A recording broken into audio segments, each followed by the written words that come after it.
way back, in the first 40 or 50, I suppose, videos I made and put on YouTube. It's 500 and some now. But way back, I really dealt with the question of racial prejudice that I was feeling, whether I had given any rational thought to it or not. I was raised around people that certainly look down on blacks, can't trust them, they're not any good, they're lazy, they're shiftless, on and on and on.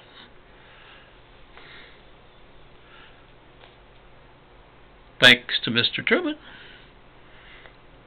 The first time I was in the service there at the end of World War II, I never saw a black man. Never saw a black man in uniform, in any capacity. I don't remember seeing a black man on post. Saw black people once in a while I go to town, particularly down there in the South.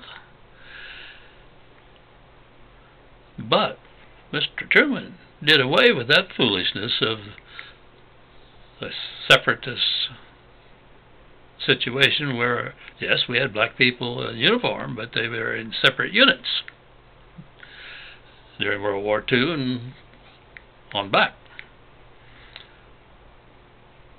And I made very clear in those earlier videos that I had a lot of prejudice I didn't even know I had. My wife and I were talking the other day, the first time we saw a black man and a white woman together in San Francisco after I was recalled for service for the Korean War. Whoa, we stared, we looked at each other, and I think we were a little bit appalled. We've been raised to think that's not right. Well,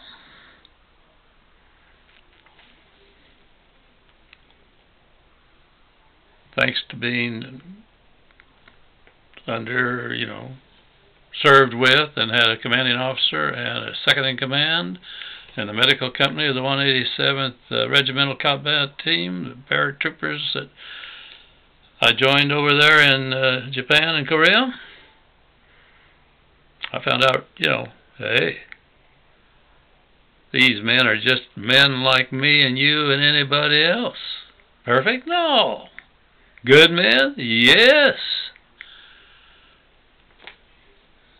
One of my favorite stories is of the black commanding officer, a doctor, who did the John Wayne thing and ended up being decorated for bravery and for getting the guns of a disabled tank to fire at the enemy. Heck of a man.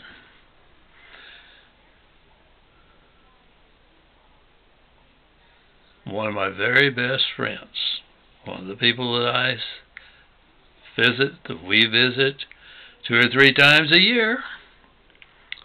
I don't think every visit, but if we visit 2 or 3 times, at least one of the visits will include him reminding me that, yes, he was in the Navy and there were black people on board his ship. They were there, they were the stewards. They prepared and served the food to the officers.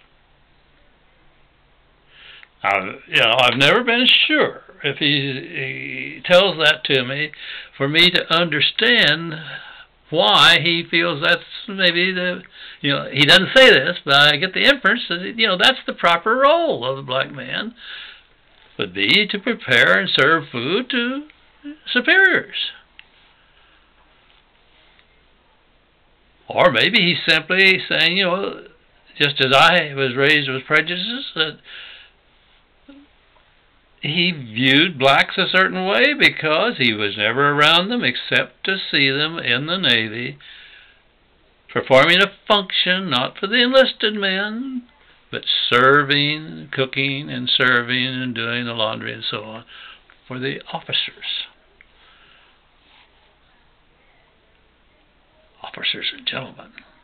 Some of you not be aware that I joke about it, but it's not a joke.